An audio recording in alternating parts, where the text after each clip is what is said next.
నమస్కారం లలిత్ కుమార్ గారు. నమస్కారం సార్. అసలు నాస్తికులకి మీకు మధ్య హిందుత్వమే అనుకుంటున్నారు. వాళ్ళు హిందువుల మీదే టార్గెట్ చేస్తున్నారు అనుకుంటున్నారు నాస్తికులు.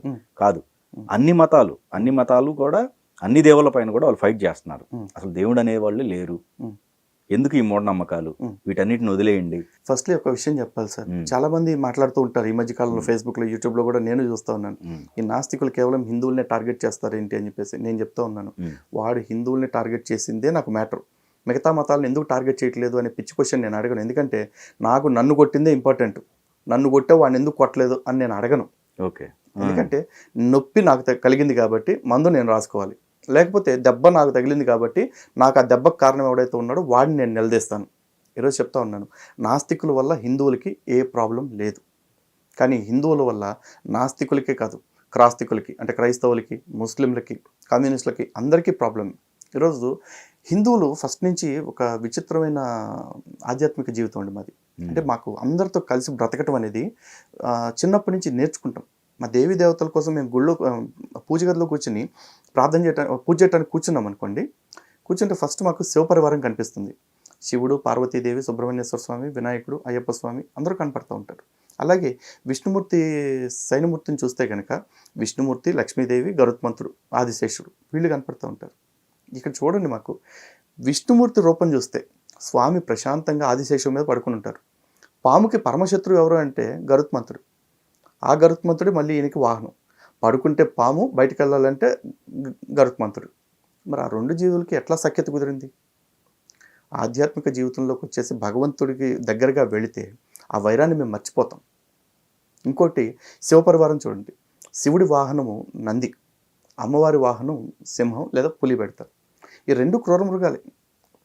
నందిని, ఆవుని కానీ ఎద్దుని కానీ చూస్తే అవి చంపుకు తినేస్తాయి అంటారు. అలాగే శివుడి మెడలో నాగాభరణం ఉంటుంది. సుబ్రహ్మణ్యేశ్వర స్వామి వారి వాహనం నెమలి. ఆ రెండింటికి పడదు. వాళ్ళందరూ కలిసే ఉంటున్నారే. ఆ జంతువులు అక్కడేం కొట్టుకు చావట్లేదు కదా. ఎందుకు? పాము ఆ స్వామివారి మెడలో ఉంటుంది. వినాయకుడు వాహనం ఎలుక. ఎలుకల్ని పాము తినేస్తుంది కదా. వీళ్ళందరూ ఎంత సంతోషంగా ఉన్నారు. హిందువులమైన మేము కూడా అంతే. ఏ మతం వాళ్ళతో అయినా సరే సంతోషంగా కలిసి బ్రతకటం మాకు చాలా ఆమోదయోగ్యం. కలిసి ఉండగలిగే సభ్యత, సంస్కారం మాకు మా ధర్మం, మా దేవీ దేవతలు నేర్పించారు. కానీ మాతో ఎవరు కలిసి ఉండట్లేదు కదా. ఒకడి దృష్టిలో నేను అవిశ్వాసిని, ఇంకో మతం దృష్టిలో నేను కాఫిర్ని, ఇంకో మతం దృష్టిలో నేను ఒక కులోన్మాదిని. ఏ మతం అది? నాస్తిక మతం దృష్టిలో. మీకు నాతో ప్రాబ్లం, నాకు మీతో ప్రాబ్లం కాదు.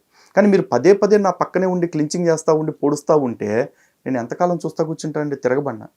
తిరగబడ్డ తెల్లారి వీళ్ళు అనే మాట ఏంటంటే, అయ్యి వీళ్ళు మతోన్మాదులు అని చెప్పేసి అంటారు. అంటే మీలో ఉండే నాస్తికోన్మాదం ప్రపంచవ్యాప్తంగా 60 దేశాల్లో పెరుగుతున్న ఇస్లామిక్ తీవ్రవాదం ఉన్మాదంలాగా ఎవరికి అనిపించదు. నాస్తికుల పేరుతోటి రష్యాలో, చైనాలో ఎంతమందిని చంపుతున్నారు. అది ఎవరికి ఉన్మాదంలా అనిపించదు. క్రిస్టియానిటీ పేరుతోటి చాలామంది, అరే వాడు నా పక్కన ఉన్న వాడితో నేను సహజీవనం చేస్తానని ఎవడండు. క్రిస్టియానిటీలో ఉన్న ప్రతోడికి ఏం కనిపిస్తూ ఉంటుందంటే, అరే వాడు హిందువో ముస్లిం అనుకుంటా, వాడికి కూడా తొందరగా యేసును బోధించేసి క్రైస్తవ మార్గంలోకి తీసుకొచ్చాలంటాడు. అంటే నువ్వు పక్కన ఒక హిందువో ముస్లిం ఉంటే నువ్వు సహించలేవు. కానీ ప్రపంచానికి అది ఉన్మాదం అనకూడదు. చివరికి ఉన్మాదం అంటే ఏంటి? అరే నా వాళ్ళని మతం మార్చొద్దు అని నేను అడిగితే ఉన్మాదం. నా వాళ్ళని జిహాద్ పేరుతో, ప్రేమ పేరుతోటి నువ్వు మతం మార్చొద్దు లేకపోతే చంపొద్దు అంటే నాది ఉన్మాదం.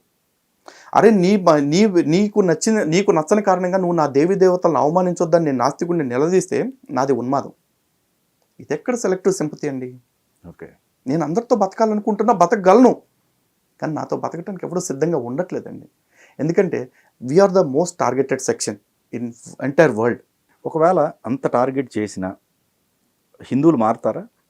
ఆ ప్రలోభాలకి లొంగగలుగుతారా? అది చెప్తున్నా అండి. పూర్వకాలంలో ఎట్లా ఉండేదంటే, పూర్వకాలం ఇన్ ద సెన్స్ ఒక 200 years బ్యాక్ వరకు కూడా హిందువుల పరిస్థితి ఎట్లా ఉండేదంటే, అందరికీ ధార్మికత మీద అవగాహన ఉండేది.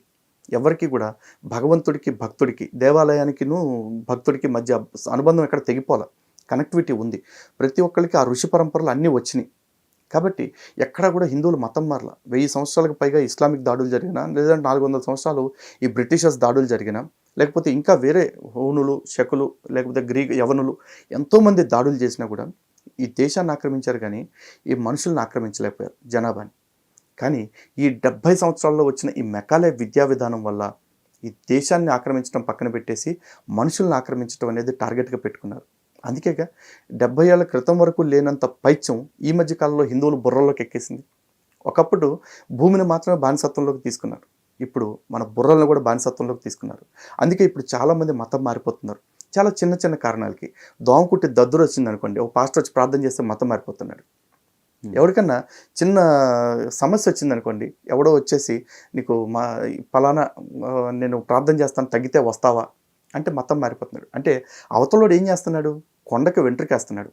వస్తే కొండ, పోతే వెంట్రుక. మ్యాక్సిమం కొండలే కదిలిపోతున్నాయి ఆ వెంట్రుకి. ఎందుకు ఈ పరిస్థితి వస్తుందంటే ఆ కొండ యొక్క బుర్ర నిండా కూడా మట్టిని పేర్చేశారు, బానిసత్వాన్ని పెంచేశారు. ఆ బానిసత్వాన్ని పోగొట్టాలన్నది మా అందరి ప్రయత్నం అండి. ఎంతవరకు ప్రొటెక్ట్ చేయగలుగుతారు, ఎంతవరకు ఆపగలుగుతారు? మంచి క్వశ్చన్ అండి. భగవద్గీత మేము రెగ్యులర్గా చదువుకుంటాం, మాకు ప్రేరణ కూడా అది. భగవద్గీతలో స్వామి ఒక మాట చెప్పారు, కర్మణ్యే వాధికారస్తే మా ఫలేషు కదాచన మా కర్మ ఫలహేతుర్భూహు మాతో సంగోష్ఠ కర్మణి. అంటే పని చేయటం మీద నీ దృష్టి పెట్టు, నువ్వు పని చేయి, ఫలితం గురించి ఆశించుకో. ఎందుకంటే ఫలితం గురించి ఆశించి చేస్తే ఈ పని కూడా మనం సవ్యంగా మొదలెట్టలేము. ఎందుకంటే మన దృష్టి అంతా ఎంతసేపు ఫలితం మీదే ఉంటుంది. కాబట్టి ముందు మన కర్మ చేయమన్నారు. నా కర్మ నాకు అప్పచెప్పింది చేయటం, అందులో నేను ఎంచుకున్న కర్మ ఇది, సనాతన ధర్మ పరిరక్షణ అనేది. నేను పని చేసుకుంటూ వెళతాను. దీనివల్ల ఎంత ప్రయోజనం వస్తుంది అంటే ఆ ప్రయోజనం ఆశించి చేస్తే నాకు భగవద్గీత ఏమీ అర్థం కానట్టే. సింపుల్ చెప్తున్నా, నేను నా ఓపిక ఉన్నంత వరకే కాదండి, నా ఊపిరి ఉన్నంత వరకు నేను నా ధర్మం కోసం పనిచేస్తూనే ఉంటాను. కానీ నాస్తికులు కొంతమంది ఈ మధ్య కొన్ని కామెంట్స్ చేయటం మీరు గమనించారు. అవునండి. అసలు గుళ్ళ దగ్గర దోపిడీ జరుగుతుంది, అక్రమాలు జరుగుతున్నాయి, లైంగిక వేధింపులు జరుగుతున్నాయి, ఇలా రకరకాలు వస్తున్నాయి. వీటన్నిటిని అరికట్టాలి కదా, అరికట్టాల్సిన బాధ్యత ఇప్పుడు వాళ్ళు ప్రశ్న వేశారు. కొన్ని చోట్ల జరుగుతున్నాయేమో అవి ఫైండ్ అవుట్ చేసి, ఒకవేళ జరుగుతుంటే వాటిని సంస్కరించాల్సిన బాధ్యత మీలాంటి వ్యక్తుల మీద ఉంటుంది కదా. 100% మేము దాన్ని బాధ్యతగా భావిస్తున్నామండి. ఆ బాధ్యత కోసమనే మేము యుద్ధం కూడా చేస్తూ ఉన్నాము. అందులో మొట్టమొదటిది ఏంటంటే దేవాలయాల్లో దోపిడీ. దేవాలయాల దోపిడీ ఎవరు చేస్తున్నాడు? అర్చకుడు చేస్తున్నాడా? అర్చకుడికి మీరు గుడికి వెళ్తే మొత్తం మీరు చెప్పులు కొనుక్కునేటప్పుడు చెప్పులు పెట్టే దగ్గర టోకెన్ కొంటారు, బైక్ పార్కింగ్కి టోకెన్ తీసుకోవాల్సిందే. లోపలికి వచ్చాక అర్చనకి, అభిషేకానికి, లేకపోతే టెంకాయ కొడటానికి అన్నిటికీ డబ్బులు కట్టాల్సిందే. అర్చన, అష్టోత్తరము, అభిషేకం ఏది కావాలన్నా టికెట్ కొనాల్సిందే. బయటకు వచ్చాక ప్రసాదం కొనుక్కోవాలంటే కూడా మీరు టికెట్ కొనుక్కోవాల్సిందే. ఎవరు దోపిడీ చేస్తున్నారు ఈ వ్యవస్థని? ప్రభుత్వాలు దోపిడీ చేస్తున్నాయి సార్. ప్రభుత్వాలను అడగాలి వీళ్ళందరూ వచ్చి, హిందువులను అడగటం లేకపోతే బ్రాహ్మణుల దగ్గరికి వచ్చేసి దోచేస్తున్నారంటే కాదు. అంతా అయిపోయి ఒక హిందువుగా నేను అన్ని టిక్కెట్లు కొనుక్కొని అన్ని ట్యాక్స్లు కట్టేసిన తర్వాత నా జేబులో 10 పరకో మిగిలితే, లేదు 1000 2000 మిగిలితే, నాకు నచ్చినట్టు అభిషేకం అర్చన చేశారు కాబట్టి నేను మెచ్చి అర్చక స్వామికి ఒక 100 రూపాయలు 1000 రూపాయలు వేద్దామని నేను అనుకుంటే, తిక్కుమాల సంత బోర్డులు పెట్టారు దేవాలయాల్లో, కానుకలు హుండీలో మాత్రమే వేయాలి, ప్లేట్లో వేయకూడదు అని చెప్పేసి. ఏమండి, అర్చకుడు గొంతు చించుకుని అరుస్తూ ఉంటే ఉదయం నుంచి సాయంత్రం దాకా మీరిచ్చే అరాకొరా జీతాలతో బ్రతుకుతున్న వాడికి నేను నచ్చిన డబ్బులు, నేను మెచ్చి నాకు నచ్చినంత నేను డబ్బులు ఇస్తుంటే, అది నేను ట్యాక్స్ కట్టేసుకున్న డబ్బులు నా ఇష్టం, ఆయన ప్లేట్లో కాకపోతే తీసుకొని లేట్లో వేసుకుంటా. నువ్వు ఎందుకు నన్ను అడ్డుకుంటున్నావు? నువ్వు ఎందుకు అర్చకుడిని తీసుకునేవట్లా? ఒకవేళ ఇష్టపూర్వకంగా నేను అర్చకుడికి వేస్తే కూడా మళ్ళీ ఆ డబ్బులన్నీ తీసుకుని అక్కడ ఒక చెంచా ఉంటాడు, వాడు తీసి మొత్తం హుండీలోకి దోస్తాడు. అరే, నా డబ్బుల మీద నీ పెత్తనం ఏంటి? దోపిడీకి గురవుతుంది ధర్మం పేరుతో దోపిడీ చేయట్లేదు సార్. దోపిడీకి గురవుతుంది హిందువులు, దోపిడీకి గురవుతుంది అర్చకులు. ఇదే పని నువ్వు చర్చిలోకి మసీదులోకి వెళ్ళి పెడతావా?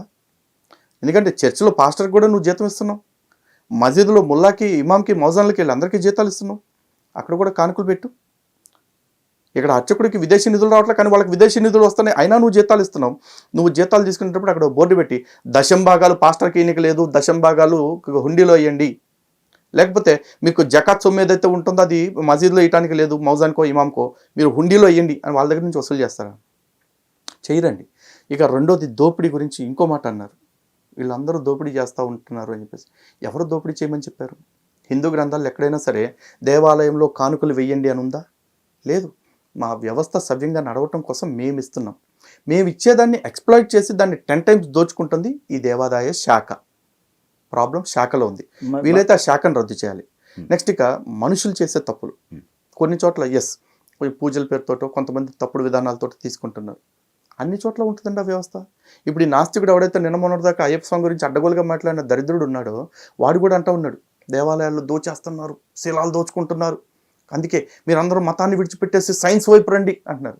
ఒరే నీ సన్నాసి, నువ్వు సైన్స్ అని చెప్పుకుంటున్న ఏదైతే ఉందో ఆ డాక్టర్లు, సైంటిస్టులు వీళ్ళందరూ ఈ దేశపు సీక్రెట్లు విదేశాలకు అమ్ముకుని డబ్బులు పోసుకోవట్లేదు కొంతమంది? అలా దొరికిన సైంటిస్టులు లేరా? అలాగే డాక్టర్లు ట్రీట్మెంట్ పేరుతోటి ప్రాణం పోయటం అనేది చాలా గొప్ప సేవ. డాక్టర్ని దైవంలా చూస్తారు. మరి అలాంటి దైవంగా చూడబడే డాక్టర్లు కూడా 10 రూపాయలతో అయిపోదానికి కూడా 1000 రూపాయల టెస్టులు రాసి దోచుకోవట్లేదా? మత్తు మంది ఇచ్చి ఆపరేషన్ చేయడానికి లేకపోతే ట్రీట్మెంట్కు చేస్తున్న వాళ్ళని అత్యాచారాలు చేసిన డాక్టర్లు లేరా? ఉంటారు. వ్యవస్థలో అన్ని చోట్ల ఎలాంటి వ్యవస్థలో అయినా సరే ఎక్స్‌ప్లాయిటర్స్, దొంగలు, నీచులు ఉంటారు. అంత మాత్రాన మొత్తం డాక్టర్లందరినీ తప్పనలేం. డాక్టర్లలో కూడా సేవ చేస్తున్న దేవుళ్ళు ఉన్నారు. సైంటిస్టుల్లో కూడా ప్రపంచానికి భారతదేశపు యొక్క ఘనతను చాటిన మేధావులు, గొప్పవాళ్ళు ఉన్నారు. అలాంటి వాళ్ళ విషయంలో మేము మతాన్ని కూడా చూడమండి. అబ్దుల్ కలాం గారు ఉన్నారు. ఈరోజు ఆయన ఏ మతం మాకు సంబంధం లేదు. నా దృష్టిలో అబ్దుల్ కలాం గారు అంటే ఒక దైవాంశ సంభూతుడే.